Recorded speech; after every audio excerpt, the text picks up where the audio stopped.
Lord, it's by every word and by every deed that we come together. We come together as one body under one God. We have come here, some with glad hearts, some with heavy hearts. But Lord, we come with our hearts. We ask your blessings upon this church as we get ready to receive the message. So Lord, let the meditation of my heart, the words of my lips be acceptable in thine sight, my Savior, my Redeemer. Amen. You may be seated.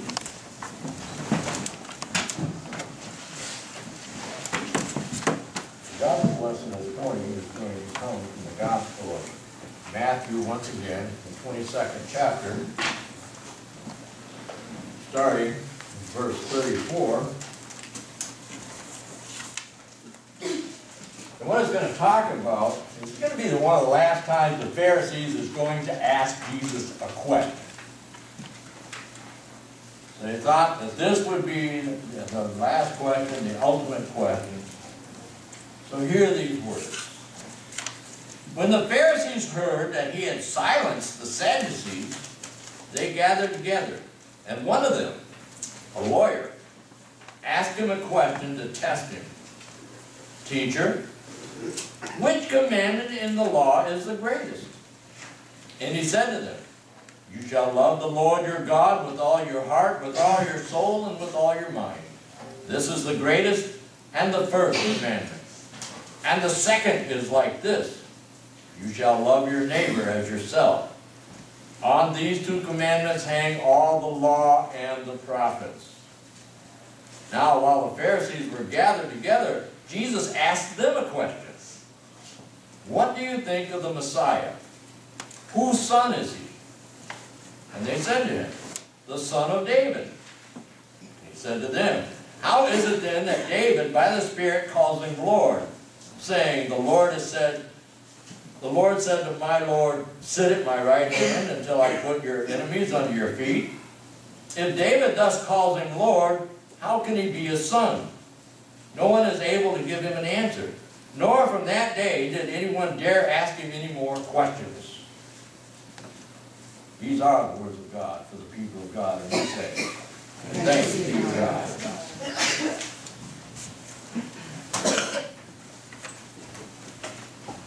In order to ask good questions, I think you have to have noble motives behind those questions.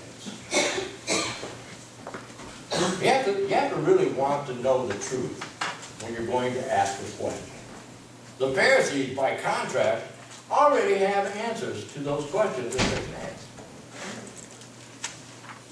And they most assuredly feel that they know the absolute truth.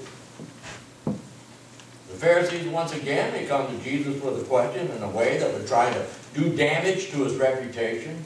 And once again, Jesus proves that he's more than equal to this task. Teacher, they call him.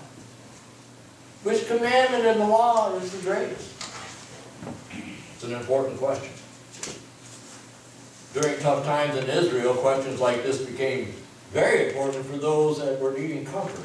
They were needing some kind of assurance. Jesus replied, love the Lord your God with all your heart, with all your soul, with all your mind. And the second one is this, love your neighbor as yourself. With everything else in the law, hang on these two commandments. Now Jesus then has a question of his own. A question that would most certainly signify that times are about to change. It's a very theological question, and a question such as this, he needed to direct it at the Pharisees. The question is, what do you think of the Messiah? And whose son is he? They thought they had the answer. Why, he's the son of David. Well, if he's David's son, then why does he call him Lord? And they became speechless. And from then on, they dared not ask him any more questions. They knew it was futile to ask him any questions. For the Pharisees, they could not really grasp this concept of love, except for love of self, especially a love that could conquer a world. You see, the love for equals is a human thing. It consists of family, friends, brother to brother, sister to sister. When you love, the world smiles. The world smiles. The love for the less fortunate. It's a beautiful thing. The love for those who suffer, for those who are poor, for those who are sick, those who are even failures in life, those that are unlovely. This is compassion, and it touches at the heart of the world. And if the Pharisees could not grasp this kind of love, because it goes against everything they believe. Everything. For if you were suffering, if you were poor, if you were sick, if you were a failure in life, then you were not blessed by God, which in turn made you an outcast. Too often the people of Jesus' day were afraid to speak out publicly. And I believe a lot of that is true today. I believe it's the same today. When we're with other Christians, we're not afraid to wear our faith on our sleeves. We're not. And proclaim Jesus Christ. But when we're amongst others who do not profess, sometimes we wear long sleeve shirts so they can't see it. I don't want to be a minority because I'm in a majority. Sometimes I feel like I'm in a minority. If our ministry is ever going to be effective, we must reflect our lives with the message that we speak with our lips. Nothing will open the door faster than meeting the genuine needs of people, just like Paul did. Paul said it was like a mother caring for her children. People don't care how much you know until they actually know how much you care. And that's true. If we're going to reach people in our community with the love of the gospel, then we must prove the sincerity of our love by our sacrificial service. And it takes sacrifice. And it takes service. Our Maker gave us two hands. He gave us two hands. One to hold on to Him, and the other one to reach out to people. If our hands are full of struggling to get possessions, then we can't hold on to God. And there's no way we can reach out to people. We don't want to drop what we've gained. We don't want to lose what we have. But if we hold on to God, who gave us our lives to start with, then His love can flow right through us, right to our neighbors. How many of you know the old saying, give it to me in a nutshell? Give it to me in a nutshell. In other words, tell me what I want to know, but keep it short. Don't bother me with the details. Don't bore me with long technical explanations. Just give me the bottom line. We like things short, and we like things sweet, just like my sermons, right? Right. Mm-hmm. Yeah, I don't know how many of you have done this, but I've sat through staff meetings that sometimes would go on for 2 hours or more, and just they go on, because some or all would have a lot to say. Well, with this new boss lady in town, I won't mention the DS's name, we bring what we have to the table. And we say it in a few words, and we get right to the point. Because some people will ramble on, and we don't want to. We want you to stand up, speak up, shut up, and sit down. That's what we want. And I love it because sometimes you get through meetings quickly, and you get through with the knowledge that you needed to go on there. We don't have to ramble on about things. We need to get sometimes straight to the point. Give it to me in a nutshell. Basically, that's what the lawyer was asking Jesus, or I think that's what he meant, which is the greatest command. Well, Jesus, do you know it, or should I Google it?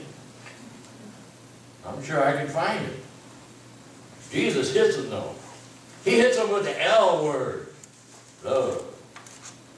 Somebody once said, love is blind. Love is blind. But in all reality, if you ask me, love is the only thing that sees clearly. It's the only thing that can see clearly is love. What does love mean? How can I define it? How can you measure it? Children, I'll tell you what, children can tell you the definition of love, and they can do it in a nutshell. They can do it quick.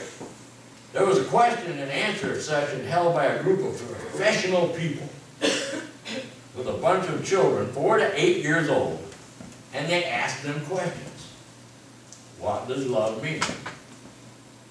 And I gleaned out some of the ones that I found on there, and some of the answers might amuse you, and some of them might even shock you, I don't know.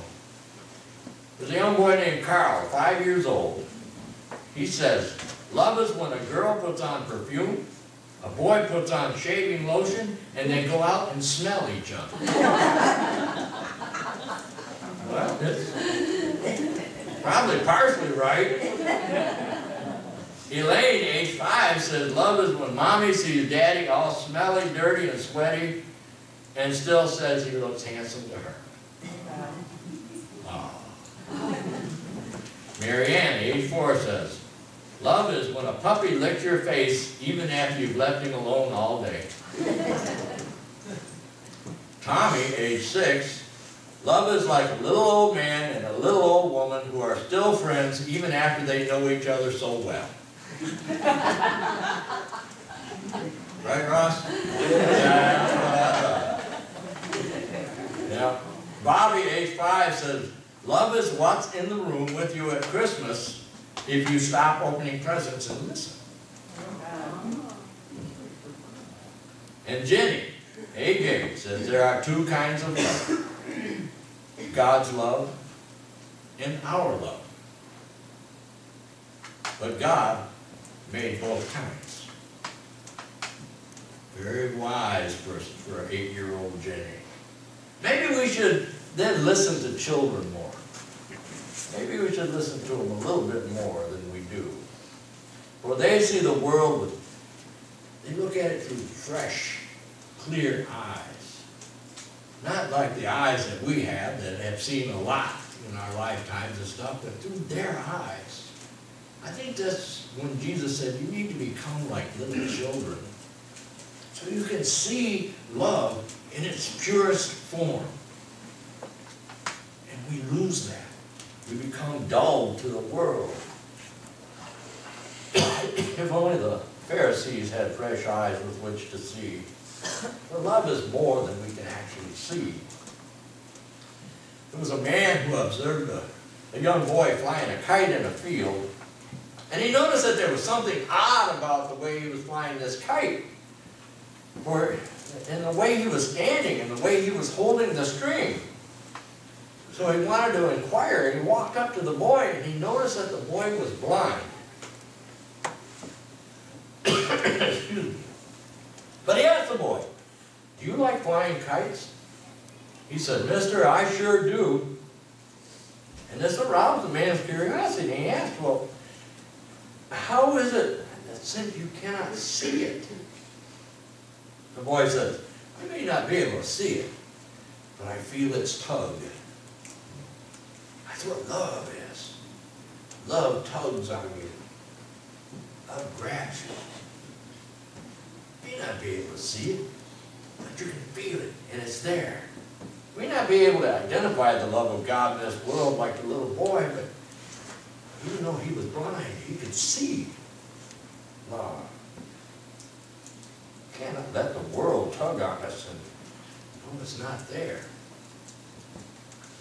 The children last night, watching the children at that concert, they were laughing, giggling, dancing. They were doing all kinds of things. They felt more out of that concert than I think we as adults felt. It was absolutely phenomenal to watch the children. They were laughing at the stupidest jokes I ever heard in my life. They got it though. And I, in my adult, sensitive, knowledgeable, thinking mind, thinking, well, that was stupid. One little boy was back there by me, and he was just cackling. Thought it was hilarious. He loved it. We should love like that. We should look at it through their eyes.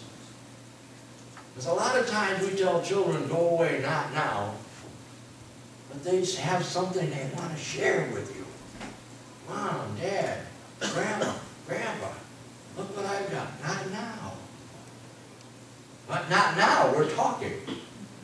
Not now, we're busy. But if not now, when? When? Don't let them grow out of that love. Love for fascinating things when they discover something new in their life. You need to always keep that perspective and do that thing, but we're losing it and we need to get it back. And one way we're going to get it back is to keep the first commandment. Love God with all your heart, with all your soul, with all your mind, with all your strength, with all your being. And then love your neighbor as yourself. Well, that's one thing we forgot to mention. Don't forget yourself. Love yourself. Because if you don't love yourself, you're not going to love God. You're certainly not going to love your neighbor. You need to close your eyes. You need to feel the tug. Amen.